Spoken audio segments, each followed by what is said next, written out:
এমন 6টি স্থান যেখানে হাসা নিষেধ, রাসূল সাল্লাল্লাহু আলাইহি সাল্লামই নিষেধ করেছেন। নাম্বার 1, নামাজে দাঁড়ালে।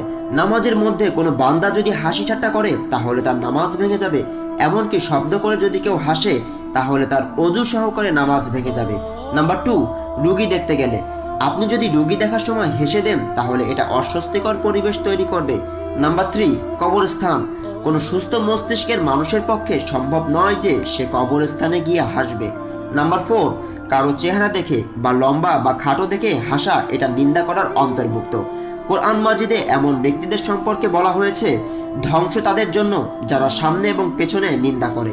নাম্বার 5, মোনাজাতে দোয়া করার সময় হাসা যাবে না। নাম্বার 6, ইবাদত নিয়ে হাসি ঠাট্টা করলে ঈমান চলে যাবে। আল্লাহ আমাদেরকে এই সব বিষয়ে আমল করার তৌফিক দান করুন, আমিন।